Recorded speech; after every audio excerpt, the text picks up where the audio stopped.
Assalamualaikum dear students, how are you today? You will be fine. I hope so. आज हम पढ़ने लगे हैं रिएक्शंस ऑफ कार्बोनाइल कंपाउंड में एक और reaction that is called aldol condensation. Aldol condensation हमारे रिएक्शंस का कुल फोर्थ रिएक्शन है। इससे पहले जो हमने रिएक्शन पढ़े हैं वो डिस्क्रिप्शन में चैप्टर की प्लेलिस्ट में आपको मिल जाएंगे। अगर आपसे मिस हो गए हैं तो वहां से देख लीजिए। आज हम पढ़ने लगे हैं एल्डोल कंडेंसेशन, जो कि एग्जांपल है न्यूक्लियोफिलिक एडिशन रिएक्शन की। जैसे कि हमने पिछले रिएक्शन में भी सीखा है कि एक होगा न्यूक्लियोफाइल, जब वो बन जाएगा या उसको हम प्रोड्यूस कर लेंगे तो वो हो जाएगा ऐड किसके अंदर, कार्बोनाइल कंपाउंड में। कार्बोनाइल कंपाउंड में एक ही चीज जो बहुत ही इंपॉर्टेंट है वो क्या है, वो है हमारे पास कार्बोनाइल ग्रुप। तो अगर आप कार्बोनाइल ग्रुप जो हम यहां पर सीखेंगे अगर पढ़ लेते हैं, मैं थोड़ा सा उसके बारे में बता देता हूं। मैंने कई दफा बताया है, जो लोग अभी फर्स्ट टाइम ये लेक्चर देख रहे हैं तो उन्हें पता होना चाहिए, ये है जी वो कार्बोनाइल ग्रुप। इस कार्बोनाइल ग्रुप की वजह से ही आप क्या करते हैं बेटा, बनाते हैं दो इंपॉर्टेंट कार्बोनाइल कंपाउंड्स जिसका नाम होता है एल्डिहाइड और कीटोन। बहरहाल उसके अगर आपने जानना चाहते हैं कि ये किस तरह से काम करता है, ये क्या ग्रुप है, तो आप रिएक्टिविटी ऑफ कार्बोनाइल ग्रुप में जान सकते हैं इसकी पोलैरिटी वगैरह के बारे में। उसका भी लिंक डिस्क्रिप्शन में है। अब देखते हैं जी आज का टॉपिक एल्डोल कंडेंसेशन। इसको थोड़ा सा समझ लेते हैं। एल्डोल में से जो फर्स्ट हिस्सा है एल्ड, इसका मतलब आप एल्डिहाइड ले लेंगे और जो आखिरी OL है वो अल्कोहल के लिए है। तो हम एक ऐसा कंपाउंड बनाने जा रहे हैं जिसमें एल्डिहाइड और अल्कोहल दोनों ग्रुप्स एक साथ एक ही कंपाउंड में होंगे।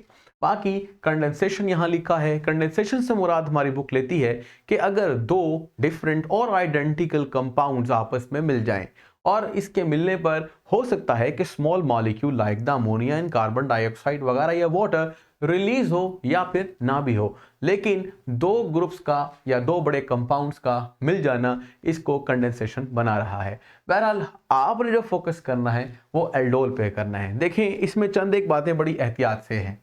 वो ये है कि हमने कार्बोनाइल कंपाउंड की रिएक्टिविटी पढ़नी है या इनका रिएक्शन पढ़ना है तो आपको कार्बोनाइल कंपाउंड ही लेने हैं।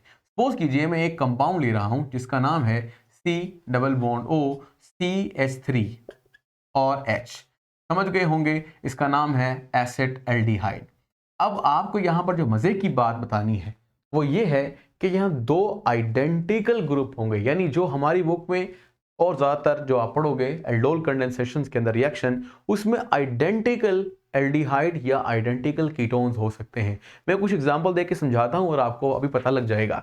तो देखो भाई, ये आपके पास क्या है, एसिड एल्डिहाइड, और इसी तरह से एक और आपके पास है acetaldehyde, C double bond O, और ये आपके पास H।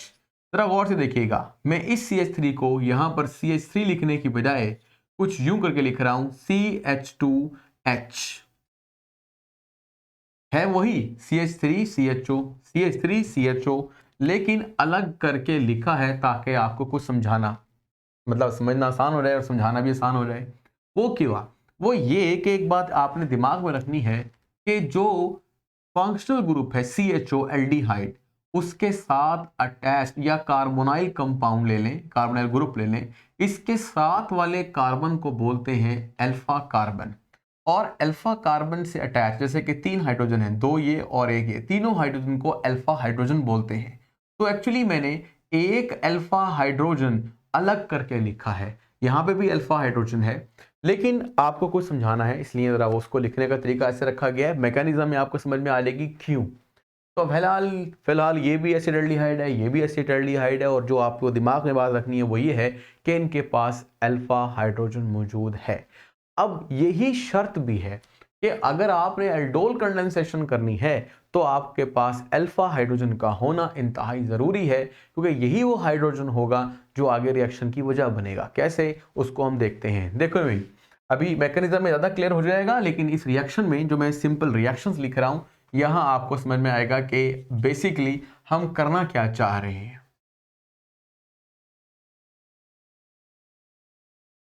हाँ जी, आपने क्या करना है, ये जो अल्फा हाइड्रोजन है इसको उठाना है। ठीक है, अपने दिमाग में उठाना है फिलहाल, मतलब ये मैकेनिज्म नहीं है, बस इसको आपने उठाना है और उठा कर दे देना है इस O को, और उसके बाद अपनी सारी की सारी जो वैलेंसीज हैं वो आपने क्या कर लेनी है, क्लियर कर लेनी है, जस्टिफाई कर लेनी है। ठीक है जी, चलो हम करके देखते हैं। अब देखो भाई, ये हमारे पास रिएक्शन है। इस रिएक्शन में याद रहे कि ये बेस कैटालाइज रिएक्शन है, हम ऑलरेडी पढ़ चुके हैं। तो बेस कैटालाइज रिएक्शन में आप जो यहाँ बेस इस्तेमाल करेंगे बतौर कैटलिस्ट, वो सोडियम हाइड्रोक्साइड होगा, उसका डाइल्यूट इन कोल्ड सोल्यूशन। ठीक है, ये बड़ी अहम बात है, आपके एमसीक्यू का हिस्सा है, इसको भी आपने याद करना है।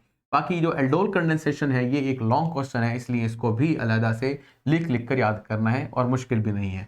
बस आपने इस H को उठाना है और इस O को दे देना है और वैलेंसी जस्टिफाई करके लिखो। हाँ भाई, CH3 ये रहा, फिर C और डबल बॉन्ड O नहीं लिख सकते, क्यों? अगर आपने H लगा दिया है इसके साथ तो ऑक्सीजन की वैलेंसी जस्टिफाई है, तो कार्बन की वैलेंसी एक किसके साथ है, H के साथ। तो ये रहा वो H, बेशक चाहो तो नीचे लिख लो, ऐसे भी ठीक है। और कार्बन की एक वैलेंसी फ्री है, और इसी तरह इस कार्बन की भी एक वैलेंसी हाइड्रोजन के जाने की वजह से फ्री है। तो आपने क्या करना है, जोड़ देना है मॉलिक्यूल को, यानी इस कार्बन को इस CH2 से, और फिर आगे पूरा का पूरा वैसे का वैसा ही लिख देना है। हमारी बुक इस वाले H को या इस H को मिला के लिखती है कार्बन के साथ, तो आप भी ऐसे लिख लें ताकि कंफ्यूजन खत्म हो जाए। अब मैंने जो आपको सिखाया था वो आपको देखने को नजर आ रहा है। ये क्या है जी, ये आपके पास है CHO और ये आपके पास क्या है, OH। CHO मीन्स एल्डिहाइड यानी ALD, और OH फॉर एल्कोहल तो ओल। इसका मतलब है जो पूरा आपके पास एक एडप्ट बना है ये एडिशन प्रोडक्ट भी है, और इसको हम एल्डोल भी पुकारते हैं। और अगर आप चाहो तो इसका नाम भी लिख सकते हो। नाम कैसे लिखोगे भाई, select the continuous carbon chain. हमेशा एल्डिहाइड के कार्बन को फर्स्ट पोजीशन मिलती है, तो 1 2 3 4। अब क्या लिखोगे, 3 नंबर पर हाइड्रोक्सी ग्रुप है तो लिखें 3 हाइड्रोक्सी, और 4 कार्बन की चेन है तो ब्यूटेन का ई हटाकर चूंकि एल्डिहाइड है तो Al लगा देंगे, तो 3 हाइड्रोक्सी ब्यूटेनॉल इसका नेम बन गया। अब आप कहेंगे कि सर एल्डिहाइड यही लेना है और कोई ले सकते हैं? भाई शर्त वही रहेगी कि अल्फा हाइड्रोजन हो। अब के बार हम ऐसे काम करते हैं, थोड़ा सा बड़ा एल्डिहाइड ले लेते हैं, यानी बजाय इसके कि एसिड एल्डिहाइड लें या CH3 लें, तो हम इसको बढ़ा भी सकते हैं। देखें किस तरीके से, ये आपने क्या करना है, ये लेना है CH3, पर यहाँ पे आप CH3 CH2, तो क्या बन जाएगा थोड़ा सा बड़ा, CH3 CH2। ठीक है, बस इसको चेंज किया है, बाकी सारा वैसे का वैसा। C डबल बॉन्ड O और ये आपके पास H। ऊपर वाले का नाम 2 कार्बन है तो एथेन का ई हटाकर Al लगा देना है, बन जाएगा एथेनॉल। ये एथेनॉल है, और ये 3 कार्बन है तो प्रोपेनॉल है। तो ये 2 आइडेंटिकल एथेनॉल के दरमियान रिएक्शन हो जाने पर बना है 3 हाइड्रोक्सी ब्यूटेनॉल यानी एल्डोल। और इसी तरीके से इसके भी मिलाने से बनता है या नहीं देख लेते हैं। तो देखो भाई, प्लस, अब करना ये है CHO लिखो, ये रहा वही CHO, C double bond O और ये H। CHO मतलब एल्डिहाइड। अब जो CH2 है वो मैं यहाँ पे लिख रहा हूँ CH2, और CH3 मैं यहाँ लिख रहा हूँ। ऐसा मैंने क्यों लिखा, क्योंकि मैंने बात कही है कि कार्बन अल्फा लेना है, तो कार्बन जो अल्फा है वो ये वाला है, और इसके साथ जो हाइड्रोजन अटैच होगा वही अल्फा हाइड्रोजन है। तो एक H आप यहाँ से कम कर दें और इस तरह लिखना चाहें तो आप यहाँ पर H भी लिख सकते हैं। ये वो H है जो अल्फा हाइड्रोजन है, और फिर वही कहानी जो पहले बताई थी, यानी इस H को उठाओ और उठाने के बाद इसको दे दो इस वाले ऑक्सीजन को। ये अटैक नहीं है, ये जस्ट ऐसे समझाने के लिए आपको मैं दिखा रहा हूं ताकि आपका जहन बना रहे। तो H उठाकर O को दे दो और देखो क्या बनने वाला है। तो देखो भाई, हाँ जी, एरो वही base sodium hydroxide dilute cold. हाँ जी, इसके बाद करना क्या है, इसके बाद ये हमने लिख दिया है थोड़ा सा, तो इसको जरा लिखे रहने दें, कोई बात, थोड़ा नीचे लिख लेते हैं। हाँ भाई, वही लिखो CH3 CH2, ये रहा वो CH3 CH2, C double bond O था ना पहले, अब COH बन गया है, क्योंकि वही जो H था वो हमने इस O को तो दे दिया। इस CH का जो H है वो इसके साथ लगा रहने दें, रिएक्शन को आगे लेकर चलें। ये अब जो कार्बन है जुड़ जाएगा इस कार्बन से CH से, और इसके साथ ऑलरेडी एक CH3 भी है। आगे चलें तो ये आपके पास बन गया C डबल बॉन्ड O और H, वो ही रह गया एल्डिहाइड और ये हो गया अल्कोहलिक OH। तो बिल्कुल ये भी एल्डोल है और वो भी एल्डोल है। तो आपने देखा हमने एल्डिहाइड यानी कि एसिटल्डिहाइड या एथेनॉल और प्रोपेनॉल की आपस में रिएक्शन करवा कर क्या बनाए, दो एल्डिहाइड। इसका नाम अगर देना चाहो तो नाम भी दे सकते हो, select the longest carbon chain और कंटिन्यूअस चेन। तो 1 2 3 4 5। हाँ भाई, तो 2 3 3 पे hydroxy, H for hydroxy, M for methyl. H पहले आता है, M बाद में आता है, तो इसको नाम पहले देंगे। तो नाम दे देते हैं 3 हाइड्रोक्सी, और फिर उसके बाद क्या होगा 2 मिथाइल,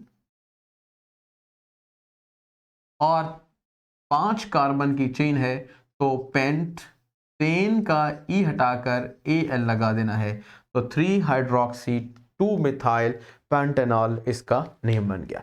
और फिर हम आगे चलते हैं, अगली बात क्या करनी है। अगली बात ऐसा करते हैं, अब के बार हम एल्डिहाइड एल्डिहाइड एल्डिहाइड एल्डिहाइड ले रहे थे ना, अब के बार कीटोन लेते हैं। तो भाई कीटोन ले लो, इसमें कौन सा मसला है। ये देखो CH3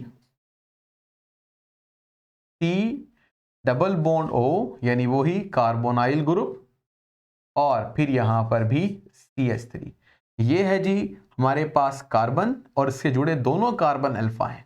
अब आपकी मर्जी है, कोई भी अल्फा हाइड्रोजन किसी भी कार्बन से ले लें तो काम चलेगा। तो भाई लिखो आगे, ये आपके पास प्लस और आइडेंटिकल आपके पास क्या होना चाहिए, कीटोन। तो CH3 को मैं कैसे लिखूंगा, इसका एक H कम कर दूंगा, ये रहा वो H, और बाकी C double bond O CH3। अब आप समझ गए होंगे कुछ ना कुछ बात। और क्या बात करनी है हमने, बड़ी आसान सी, वो क्या H उठाना है, यही जो पहले उठा रहे थे, और उस H को उठा के दे देना है, किसको भाई देना है, उस O को।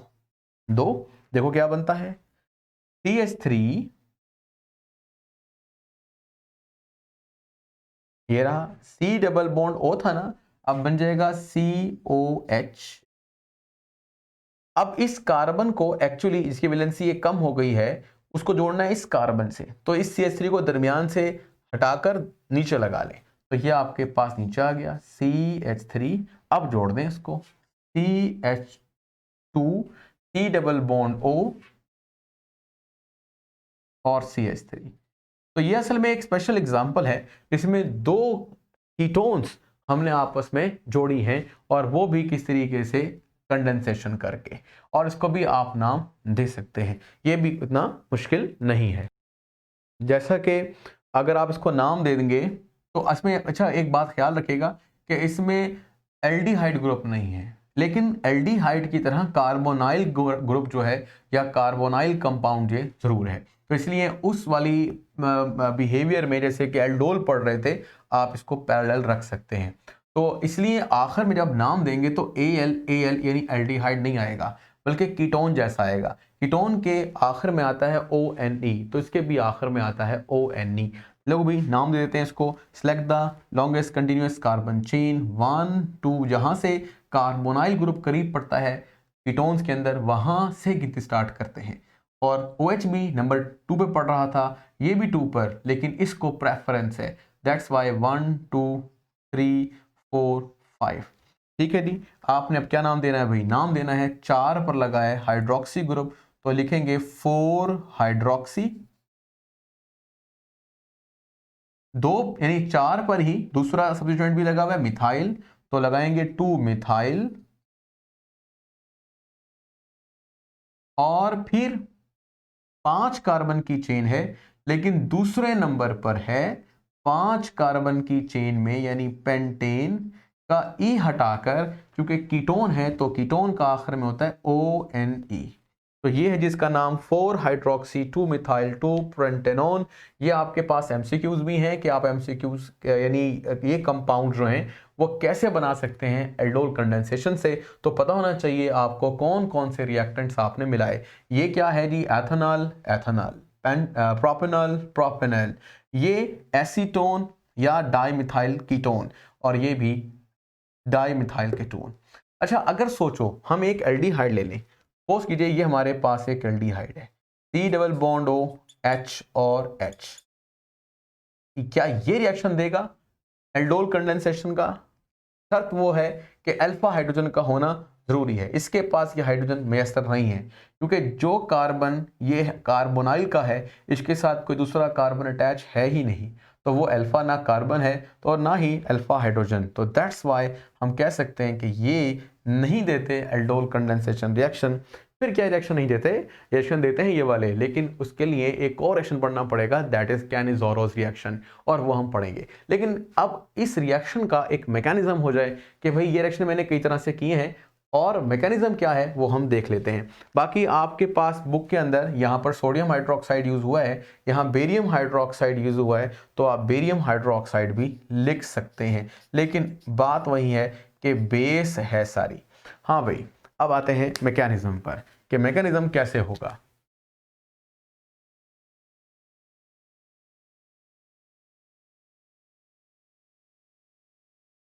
बड़ा ही आसान मैकेनिज्म है, इसमें आपने वही करना है जो हमेशा करते आए हैं पिछले रिएक्शंस में इसी चैप्टर के। तो भाई सबसे पहले आपने क्या करना है, इन दो चीजों को पकड़ना है। किन दो चीजों को पकड़ोगे भाई? इन दो चीजों को, ठीक है। मतलब आपने समझ लेना है कि कार्बोनाइल कंपाउंड रिएक्ट नहीं करता, उसको रिएक्ट करने के लिए या उसके साथ होने के लिए कुछ होना चाहिए, और वो है न्यूक्लियोफाइल। जब तक न्यूक्लियोफाइल नहीं आएगा अटैकिंग नहीं होगी। तो सबसे पहले आप फर्स्ट स्टेप में एक न्यूक्लियोफाइल जनरेट करेंगे। तो मैं यहां लिखता हूं स्टेप 1, और इसका नाम रख लेते हैं जनरेशन ऑफ, ये हमने जनरल मैकेनिज्म में ही पढ़ा था, जनरेशन ऑफ न्यूक्लियोफाइल।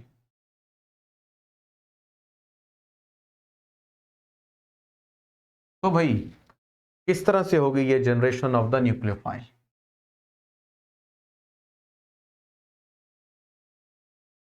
बेस का जो इंपॉर्टेंट पार्ट है, चाहे सोडियम हाइड्रोक्साइड है चाहे बेरियम हाइड्रोक्साइड है, उसका आपने OH लेना है। ये रहा जी वो OH, ये है जी वो बेस जो आकर तब्दील करेगी एक कंपाउंड को किसके अंदर? न्यूक्लियोफाइल में। मतलब कमाल की बात है ना।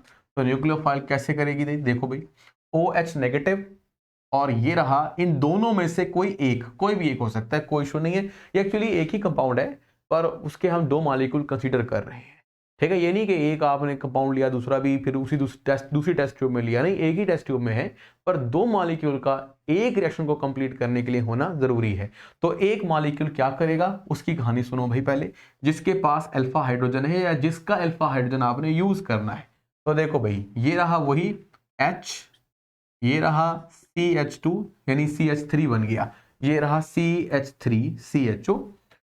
तो जैसे मैंने वहां लिखा था, अब मैं आपको बताऊंगा कि वो H क्या कर रहा था। तो होता ये है कि जो अल्फा हाइड्रोजन होता है ये समझ लीजिए एसिडिक होता है।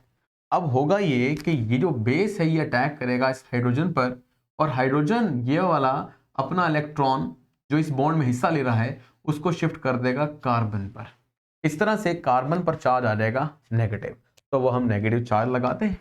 देखो भाई, रिएक्शन थोड़ा सा जरा मैं नीचे करके कर रहा हूं ताकि समझना आसान रहे। हाँ जी, ये बन गया H2O।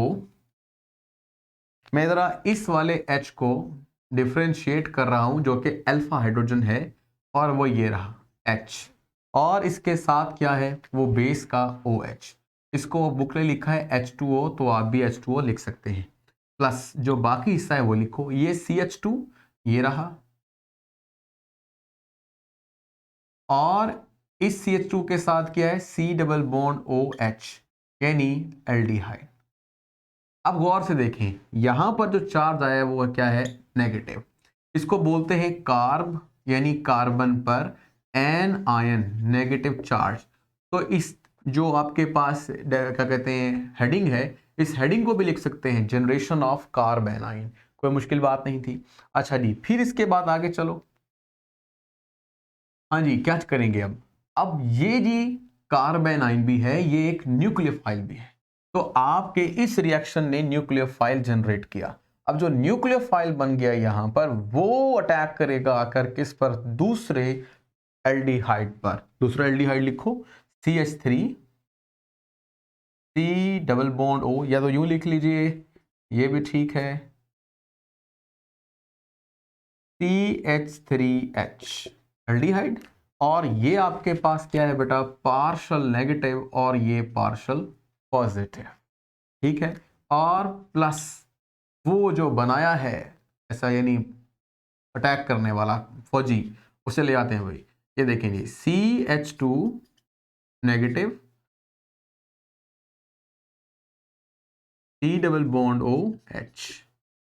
हाँ भाई, अब करना क्या है, अब इस नेगेटिव ने अटैक करना है इलेक्ट्रोफिलिक कार्बन पर, और कार्बन की एक वैलेंसी हो जाएगी ज्यादा, जिसको वो कंपनसेट करेगा, कम करेगा एक वैलेंसी कम करके। और इस तरह से ये जो बॉन्ड है, या इस बॉन्ड में जो एक्स्ट्रा इलेक्ट्रॉन है कार्बन का, वो ऑक्सीजन में शिफ्ट होकर ऑक्सीजन को नेगेटिव चार्ज देगा, और यहां पर जो एक्स्ट्रा इलेक्ट्रॉन है वो कार्बन को मिल जाएगा। इस तरह इस कार्बन की वैलेंसी पूरी हो जाएगी, लेकिन इस ऑक्सीजन के ऊपर एक नेगेटिव चार्ज आएगा। तो चार्ज कैसे आएगा इसको भी देख लेते हैं। ये आ गया CH3, ये आपके पास C सिंगल बॉन्ड O, इसको एल्कोक्साइड आयन भी बोल सकते हैं, और इसके साथ लगा हुआ है H, फिर ये जुड़ जाएगा किसके साथ, CH2 के साथ, CH2, और फिर C डबल बॉन्ड O, और ये आपके पास H, ठीक है जी। ये आप एक देखें, ये स्टेप 1, और जो हमने किया है दैट इज स्टेप 2। स्टेप 2 को अगर हेडिंग देना चाहते हो तो लिख सकते हो अटैकिंग ऑफ न्यूक्लियोफाइल, ठीक है, यानी न्यूक्लियोफाइल अटैक कर रहा है।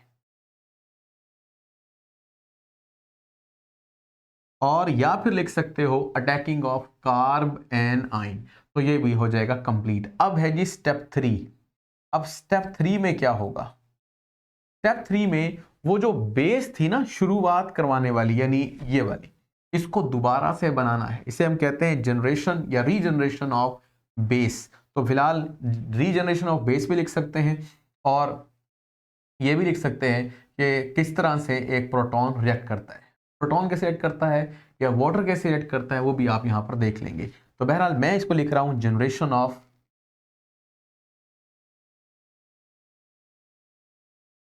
बेस या OH नेगेटिव, क्योंकि मैंने थोड़ा तरतीब रखी है। जो पहले मैंने जनरल मैकेनिज्म समझाया था, मैं बिल्कुल उसी तरह समझा रहा हूं कि पहले मैंने न्यूक्लियोफाइल जनरेट किया, फिर न्यूक्लियोफाइल को अटैक करवाया। न्यूक्लियोफाइल जब जनरेट हुआ था उस वक्त हमारी बेस कंज्यूम हो गई थी, उस बेस को वापस लेकर आना है। तो भाई लेकर आते हैं। लो भाई, ये वाला मॉलिक्यूल लो, CH3 single bond CHO negative CH2 C double bond O और H प्लस, वो जो न्यूक्लियोफाइल के साथ फर्स्ट स्टेप में बना था यानी HOH, वो लेकर आओ। वो इस्तेमाल नहीं हुआ, पड़ा हुआ वैसे ही। तो भाई देखो, उसका H मैंने कहा था, जरा डिफ्रेंशिएट कर लेते हैं, और बाकी OH रिएक्शन करो। अब क्या होगा, वो जो आपके पास है ना भाई नेगेटिव ऑक्सीजन, वो अटैक करेगा इस हाइड्रोजन पर, ये बॉन्ड शिफ्ट होगा आगे, ठीक है जी। और फिर ऑक्सीजन यानी OH को मिलेगा नेगेटिव चार्ज। देखो भाई समझ तो आ गई है, लेकिन रिएक्शन को लिख लेते हैं। मुकम्मल बना क्या, वो एल्डोल बन गया या नहीं। CH3 COH CH2 CH3 CHOH, फिर उसके बाद CH2, और CH2 के बाद C डबल बॉन्ड O, और प्लस वो जो बेस बना OH नेगेटिव, वो भी मैंने आपको लिख कर दे दिया।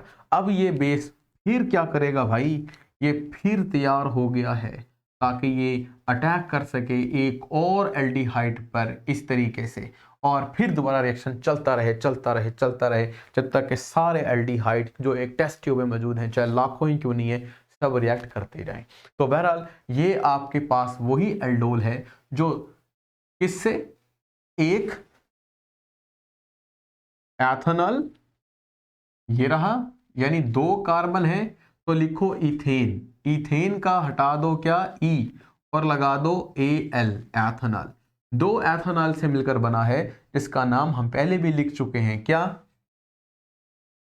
CH3, ये वाला, यानी 3 हाइड्रोक्सी ब्यूटेनॉल। अच्छा, बुक ने हमें एक बात और समझाई है, वो वाली बात क्या है उसको भी यहाँ पर कोट कर लेते हैं। वो हमारे पास ये वाली बात है कि यही आप एल्डिहाइड ले लें जो हमने बनाया है, अपना एल्डोल बनाया है या यहाँ पर फर्स्ट स्टेप में बनाया था, एक ही तरह है, एक ही चीज़ ले लें तो ये बन जाएगा वही CH3 और फिर उसके बाद COH, टी के साथ H भी होगा यकीनन, ये रहा, हमने लिखा नहीं यहाँ पर, CH लिख लें। अच्छा जी, फिर हमारे पास ये आगे चलते हैं और इस कार्बन के पास साथ एक और क्या है जी, CH2। मैं इस CH2 का एक जो H है वो ऊपर लिख रहा हूँ, CH2 ही है, ठीक है जी। और फिर उसके बाद C डबल बॉन्ड O और H। एल्डोल है वो ये कहता है कि अगर डाइल्यूट HCl की मौजूदगी में रिएक्शन करवा दिया जाए तो होगा ये, कार्बन के साथ, कार्बोनाइल ग्रुप का जो कार्बन है उसके साथ जो कार्बन है वो अल्फा और उससे जो अटैच है दैट इज बीटा कार्बन। तो अल्फा और बीटा कार्बन के ऊपर लगे हुए H और OH रिमूव हो जाएंगे, यानी एक वाटर मॉलिक्यूल रिलीज हो जाएगा और आपके पास अब नया बनने वाला कंपाउंड कुछ ऐसे बनेगा, यानी CH3, ये रहा CH, वैलेंसी जस्टिफाई करने के लिए दरमियान में डबल बॉन्ड आ जाएगा और फिर CHO। ये आपके पास प्रोटोन एल्डिहाइड है या इसका एक नाम भी देते हैं। देखो भाई, select the continuous carbon chain, carbon में 1 2 3 और ये 4। दूसरे नंबर वाले कार्बन पर क्या है, डबल बॉन्ड है और पहले नंबर पर तो एल्डिहाइड जो ग्रुप होता है वो फर्स्ट कार्बन पर ही होता है। तो आपने नाम देना है इसको 2, 4 कार्बन है तो ब्यूट, डबल बॉन्ड है तो इन का आखिरी ई हटाकर आपने लगा देना है Al, 2 ब्यूटीनॉल या नल, ठीक है, 2 ब्यूटीनॉल। ये आपके पास एक कंपाउंड है जिसका नाम रखा है क्रोटोनल्डिहाइड, CROTONALDEHYDE, क्रोटोनल्डिहाइड। तो ये भी आपके पास एक क्या बन गया, MCQ के हाउ क्रोटोनल्डिहाइड इज प्रोड्यूस्ड। तो लिख सकते हैं क्रोटोनल्डिहाइड कैन बी प्रोड्यूस या generated by the condensation of, इसका नाम क्या है वो अपना 3 हाइड्रोक्सी ब्यूटेनॉल। तो ये आपके पास का MCQ का आंसर हो जाएगा। या वो कहेगा कि इसकी अगर आप कंडेंसेशन कर रहे हो या डिहाइड्रेशन कर रहे हो तो क्या बनेगा, तो फिर ऑप्शन में अगर क्रोटोनल्डिहाइड लिखा हो तो भी ठीक है, अगर ऑप्शन में 2 ब्यूटेनॉल, 2 ब्यूटीनॉल और क्रोटोनल्डिहाइड दोनों लिखे हों और एक ऑप्शन में लिखा हो A और B बोथ, तो फिर ख्याल रखिएगा, ठीक है, बिल्कुल सही से जवाब दीजिएगा। तो ये था जी हमारे पास एल्डोल कंडेंसेशन के बारे में थोड़ा सा ब्रीफ एक नॉलेज, और इतना ही काफ़ी है। 4 नंबर का टॉपिक है, मैकेनिज्म अच्छी तरह से याद हो, कार्बन आयन को भूल ना जाना जो अक्सर औकात लोग भूल जाते हैं। तो फिर like, subscribe and share and good bye, मिलते हैं अगले लेक्चर में।